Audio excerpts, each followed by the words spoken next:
Now, this one is an interesting one because it is more common. Just remove the particulars, and it's more common than one would think. Because somebody has written in today and says, evening, Wakili. I drive a Range Rover Vogue 2016. One day, while driving home, a lady hit my bumper. We took the matter to the small claims court, and the judge ruled in my favor. The lady in question was to pay a sum of 50,000 shillings. She didn't. It's been a back and forth, and I gave up. 5 years later, I received a call from her lawyer asking to settle the payment. How should one deal with an individual who refuses to pay for damages? And should she still pay the initial price? Or does interest apply? Look, have you been in a matter where somebody has owed you money for a long time? Yes. How did you handle that same said scenario, bruv? I ended up writing it off, bruv.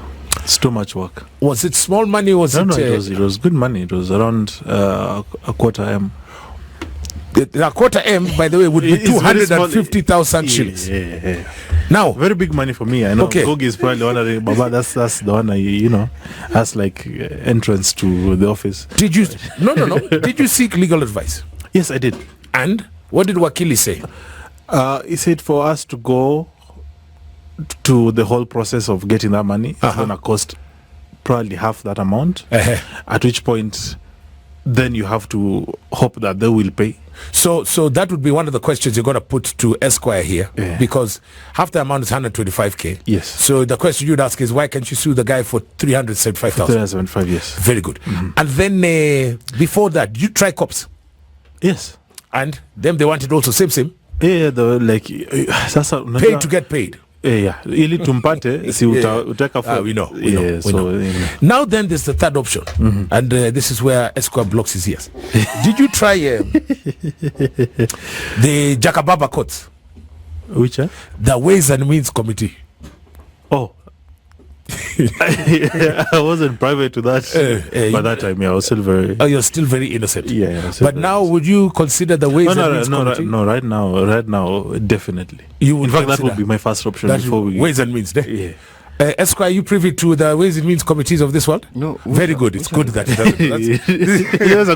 a good answer. Yes, you see, and you know what? Hear no evil, see no evil. Very good. So Esquire, this is fender bender. And then, you know the things that you need to, you wonder here, Locke, because obviously, as a moral center, is that she grew a conscience. Or maybe you might have matters like this, Wakili, where, fine, the judge has ruled, Safi. But you see, like, I know a guy who is, he's been taken to court by the baby mama. He has not been paying, what's that thing they pay monthly? Child support. Yes. For like 2 years. So it's going to like 2 mic. Homeboy down 50 pop. Do you understand? Me, I don't have money. So the judge can say whatever you're saying, but I don't have this color. So now she's got 50 G's because she knows Oscar. You know what I'm saying? Very good. Let's start before you analyze this. You break it down from just the practical point of view. We go there. I've knocked Locke's moti sour. By the mere fact that it's gone to court, it's because I told you, listen, Baba, kwanza mimi hii gari si yangu, alafu mimi sina do. Let me take it to, fender bender. Let me take it to my mechanic. No, it must go to this. It must go to the dealer. I can't afford. Sour, I'll sue you. All right. Now law is a business, so we'll go to Esquire. Yes. I say, hii tunapeleka mbele, game the game. Then the judge will say, listen, it's a Vogue 2016 out the showroom. Because remember when this thing happened, that's 2019. Basically, that's new, man. Yeah. All right. So, okay, it's 50 G's. Gavel down. If I don't have the money. If you don't have the money, then what we know is that the law is yes. We cannot hinder you from enjoying the fruits of your labor. not of your labor, of your judgment. They're called the fruits of your judgment. Come on. So you got your judgment. They are fruits you need to enjoy. I like that. And no one can stop between you and those fruits. Yes. And so we are going to apply several ways. You have several options that you have. The first option you have is to either go to, I would want to ask this listener, have you served the person with a decree? And the decree is just a summary of the signed judgment. Bas. So it says now that you have been ordered to pay 50 within this period. Bas. So we serve you with that decree, and you're given 14 days to pay up. Come on. So did you follow up, or did you just leave the courtroom after the judgment was issued and read out to you? Yes. And you celebrated and went out saying, hey, I have some fruits. The fruits coming. There are some funds coming, and I'm happy justice has been served on the person. There's work after that. Okay. Yeah, there's a step you need to take. And that is what I'm saying. Serve a decree. So we call it extracting. So you remove the last part of that judgment. Bas. Like whenever we have a Supreme Court judgments in Kenya, now that they have become common, after an election, the last words by the Chief Justice of this country, where they say they find that so-and-so was elected, was properly elected. Right. That's the last bit of judgment that you actually need to pick up. And you serve it. After expiry of 14 days, you go back and you make an application for warrants of arrest. No, there are two. You could go for that one. You could go for warrants of arrest, or you could go for warrants of attachment. Bas. That's so you attach the goods of a person. Bas. And so, again, we are not yet done. So you get these warrants. Yes. And you have to get someone we call a court bailiff. Yes. The court bailiff is someone assigned with the process of ensuring that they get the person or they arrest the person. Thank you. Because that is now what I wanted to ask you. Yeah. When you say you serve, now, when you say I serve lock, right? This guy had a prank. See, now you see, you said you get that part of the judgment. Then you say, I've gone and serve him. Do I need to find this man in the spice studio or wait outside and give it to him?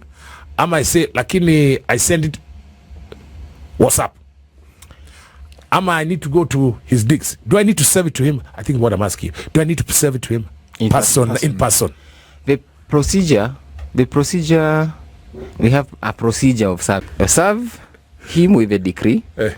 And after serving him with a decree and he fails to pay up, you do an application for those warrants of attachment, indicating the auctioneer you'd like to use to follow up on your payment. The auctioneer will follow up on these warrants to be signed, because they have to be signed by either if it's a low court issue, it has to be signed by the executive officer.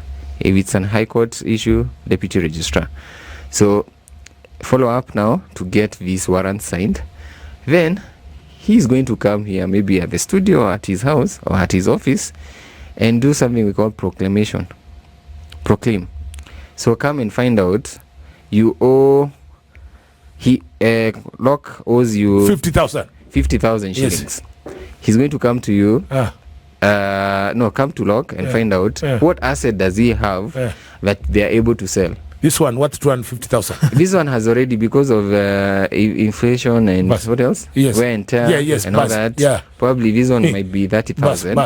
And then the other one now. Like that. So they come proclaim, do the list, and they will serve you with that list and inform you within this period of time. If you do not make good, we are going to come and pick these items and place them at our store. And within 14 days, we are going to auction. So that's basically what they do, like when they are coming to, we talked about it last year. It's like when now those ones of distress for rent. That's now we're on the same WhatsApp group. But now, short of being, because look, I don't know about you, but advocate here has spoken. Short of being Omtata, can we do this man solo, or we need to go through an advocate? So, you see, I'm mentioning people like bailiffs. I'm mentioning people like... Yeah, you need a lawyer for that. You need a lawyer for it. Thank you. It becomes quite hard to go through this process. Yes. And there are people who have specialized in, like we call it, debt collection. Thank you. Yes. So the debt collection bit is where now they know how fast, and they move very fast. You need a lawyer who is able to move very fast. Right. And get your things and your payments done. Okay. Yeah. Here I've got to ask. So by the time, and this one is obviously it was a fender bender. So the percentage, I didn't ask you this last time, Esquire. Is there a standard when your preferred auctioneer, is there a standard rate ama sasa hapo ni kuongea kiwase? Like of that 50 Gs. They take a percentage of my money ama that is now wakili will add on top? They go for over and above. Auctioneers will go for over and above and say, we're going to proclaim, but also we shall include our fee in that process. So they may be taking something worth 50,000. They will add their amount there. Yes. Mind you, if they are going to come and proclaim or take your car, for example, it's going to be packed in their storage. Right. It's going to accrue a storage charge per day. So you are you're going to incur more money, and you'll be forced to now pay up that amount of money. So now we're going. So their fee is usually sorted out by themselves. It doesn't have to come from anyone. It doesn't come from you. You're not paying, but you may need to facilitate the process, because if a person has to do, for example, some research, we call it investigation. The first thing when you engage an auctioneer is that they will tell you, we need to investigate.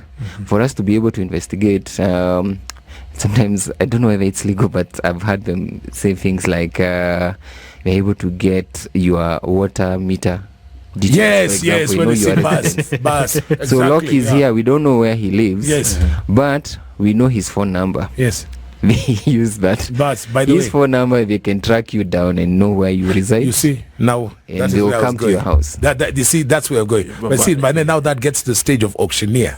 Because then I've got to ask, most of these people let go of these things because they're like, this is not China, Esquire, where there's facial recognition on every street.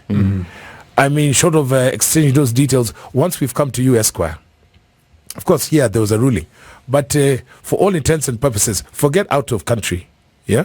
But I'm in the northern frontier. Okay? I'm in Dadaab refugee camp, Joboing.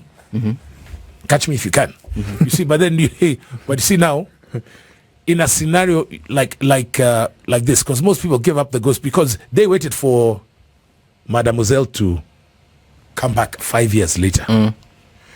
How do I... Obviously, you've mentioned the illegalities there, but then you see now the water meters. Once you got your phone number, that's you. Any other ways that are legal to track somebody down instead of, because in this scenario, we waited for her to come back, and it's taken some time. The interest bit, you're going to tell us that later, of course, when it comes to payment procedure, because there's a 5-year delay. But how do we track down without getting to the auctioneers stage? The auctioneers are able to track you down. That's all I can say. They will track you down. They will tell where you. But also, your information is out. It's out here. There. You're on social media. They'll be able to tell. Some of these guys will just call you and tell you you've won $1 million shillings from a certain betting company. You're there quick. And or it's a delivery person, so they're able to corner you, and you might give that personal information about where you reside. Any concerns about Data Protection Act? And that's a concern also on data protection. You've seen our friends here who've been tracked down by nice ladies who have gone on NTSA. Have you seen those conversations? Oh yes, by the way, yes. And so tracking you down is not impossible. Also, you could engage. There are legal ways where I've seen people engage even the police, the DCI, because the DCI are able to track you down. Wow. Okay. Now you've been told what tools, house, wins in matters these ones. And clearly, Esco has shown you that when it comes to a scenario like this, more or less, you should be engaging a lawyer. Mm-hmm. Yeah, in terms of matters debt. But in this particular, sorry, Baba. There's a flip side. I'm thinking you might be the one who owes people money because of the hard economic times. Yes. You have been maybe laid off. That's my point. This one came after 5 years. Yes. And you can no longer raise this amount of money. What do you do? There's already a judgment. There's an auctioneer knocking at your door. Yeah. etc. What do you do? You contact a lawyer. You come to a lawyer and you're able to patch some holes. The question will be, how were you served with this decree, for example? Did you receive it? So some people will fake information, and then the next thing, you're not even aware that there was a court session happening, that you were actually sued. But the next thing you receive are papers that come to you. With the decree. And in that point, that decree, you're being told you owe this person X amount of money, and you're wondering, there was a court case. There's even a judgment.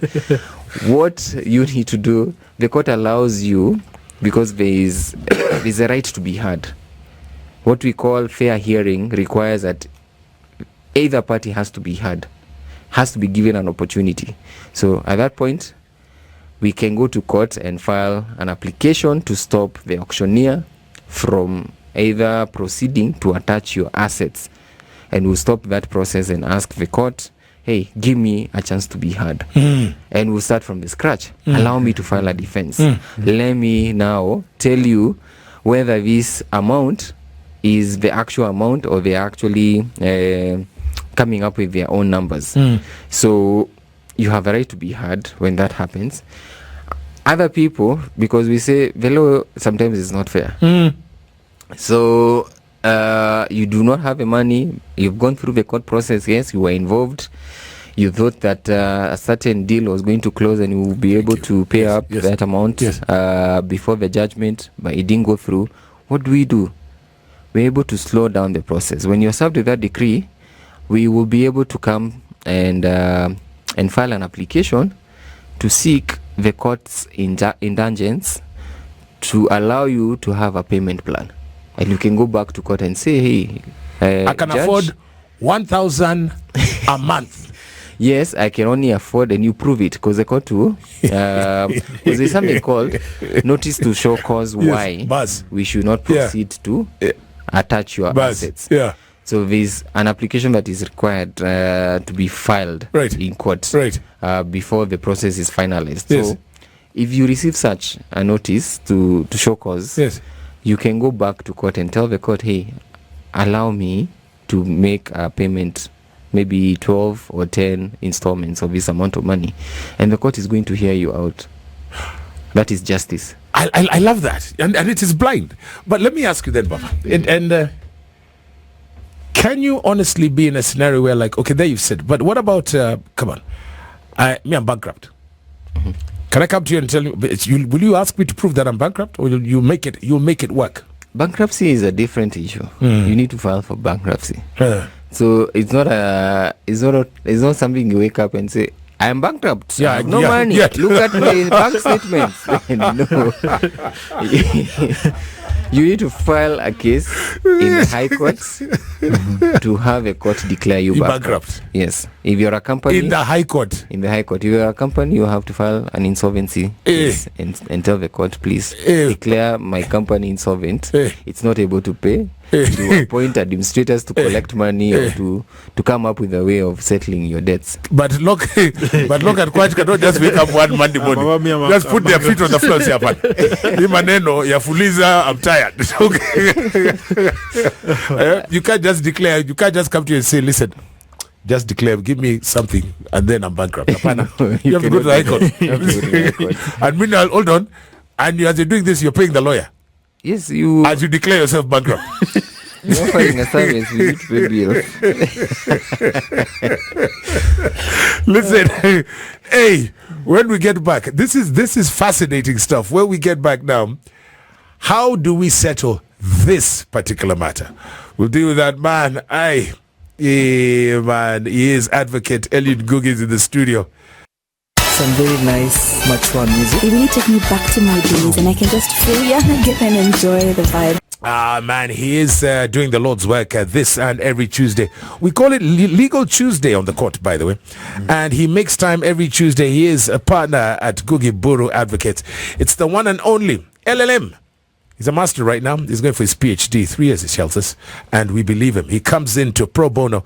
It's advocate Eliud Ngugi Esquire. Wakili is in the studio. And today, he's basically dissected it from both sides of the bench.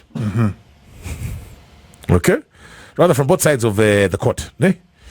The plaintiff and then also it's the defendant. Ne, bro? Yes. Very good. So somebody's written, it says, evening, I drove a Range Rover Vogue 2016. One day while driving home, a lady hit my bumper. We took the matter to a small claims court and the judge ruled in me favor. The lady in question was to pay a sum of 50 Gs. She didn't. It has been back and forth. I gave up. 5 years later, I received a call from her lawyer asking to settle the payment. Now, here's the question. How should one deal with an individual who refuses to pay for damages? And, should she still pay the initial price, or does interest apply? How does one deal with an individual who refuses to pay? That one Wakili has dealt with. But now this is the question for we are listening. Does she still pay the initial price, or does interest apply? I think anyway, let me not express my thoughts. Esquire. Our courts have granted. Yes. Have for some time, when we have applied for those decrees, we have set a standard of 12%. Wow. From the date of judgment. Yes. Whenever Yes. you file a case, the judgment will tell you cost to be paid, and damages to be paid, and interest. Indeed. From the date of judgment. Yes. So if this person has not been paid for the last 5 years, yes, then the computation will have to be done, and they have to pay hopefully at the court's rate. But right. I also see a twist here. Yes. The lawyer is seeking for an out-of-court settlement. Yes. And when people seek for out-of-court settlement, which is encouraged by our constitution, yes, under Article 159, yes, ADR, yes, alternative dispute resolution. Yes. Don't go to court, yet these other parties willing to make a payment to you. So if they are willing, listen to them, have a settlement. If they owe you 50,000 shillings, do your computation, find a middle ground, and settle the matters. I love him, and you learn from him every Tuesday. See you next week. Thanks, Wakili.